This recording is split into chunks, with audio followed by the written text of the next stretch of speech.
Hey, it's Drybear.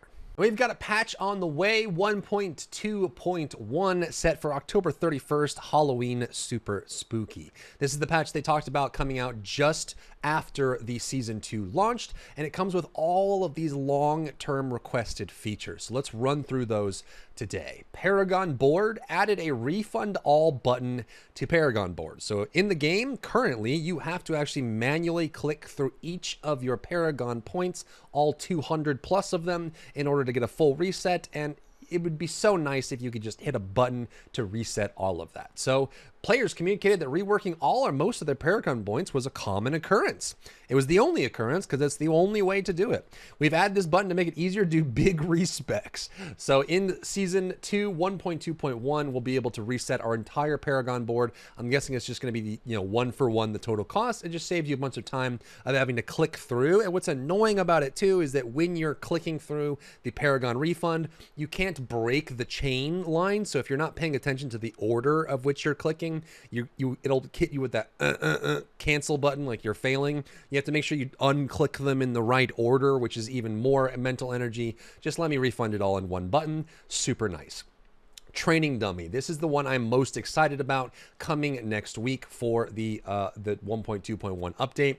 Players can test their mettle against an inanimate and unkillable foe, the training dummy. It looks and functions very similar to the Lost Ark training dummy, where you go into an instance area and you just get to kind of spawn a training dummy and attack it. There are AoE versions of this we saw on the stream. There are going to be single target versions of this, boss and elite versions of this. You can test different triggers or bonuses, things that trigger only on bosses, trigger only on minor enemies like executions and things like that. It's located in an underground room. The entrance can be found in Kyovashad, and this is awesome. I don't know if it's going to have damage numbers or being able to stack DPS or like give us readouts on things, but at the very least we can test stuff in a closed environment. For anyone who watched my Season 1 coverage of Necromancer, I would actually go to a dungeon that had those big walls and then take all my gear off and just whack against the wall constantly to see how damage worked in the game. So this gives me a way to do that without having to go into that dungeon and do it over and over on the wall,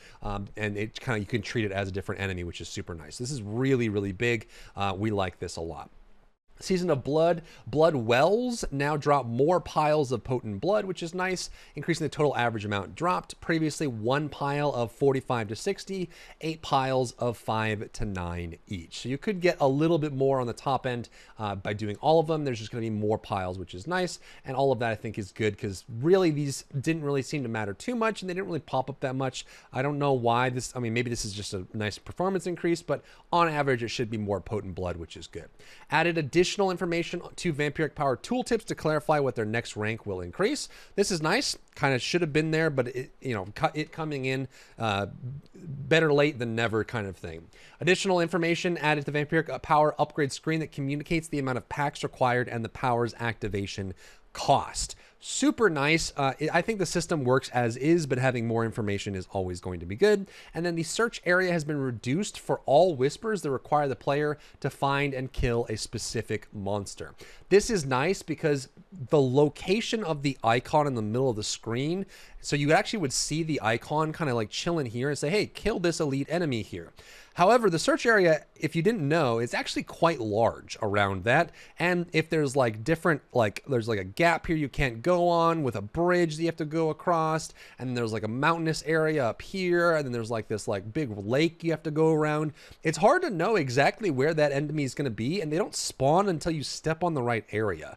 So you have to kind of like go and, X marks the spot, stand on it. And then all of a sudden it'll pop out of the ground and you get to kill it. But if sometimes you can walk by that without even realizing you didn't get close enough to the spawn location, it's a big mess. So they're just going to make that area a little bit smaller, which is nice. So you can actually just walk up near it. It's going to be less searching area. You'll be able to get it just a little bit easier there.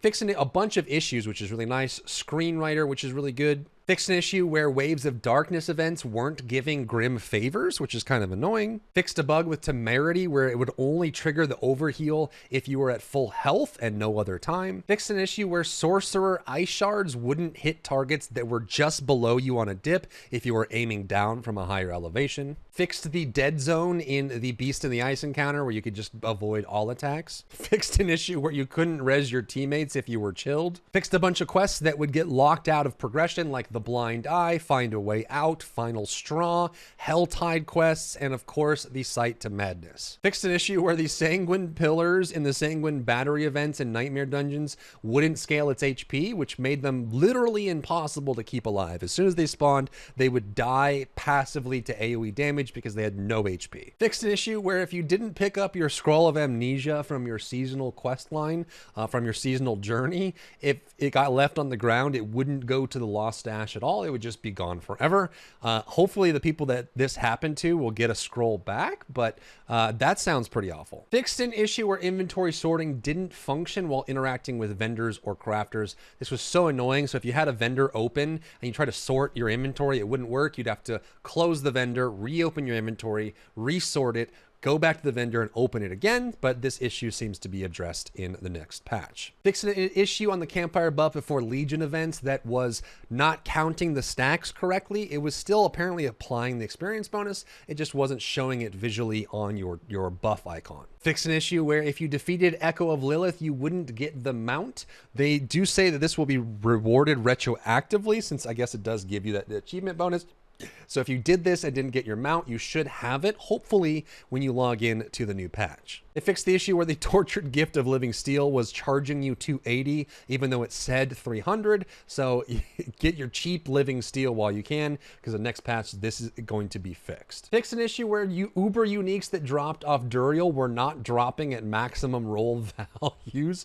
So you finally got an Uber unique, it wouldn't be at maximum. This should be fixed in the next patch. And that's basically 1.2.1. The big ones for me are going to be the training dummy, of course, and then of course the cleanups and other things that come along with this. On top of that, the refund all button. But I think these are things that should have existed originally, but the fact that they're coming now is going to be really, really cool. I'm super excited to be able to test out the training dummy in general.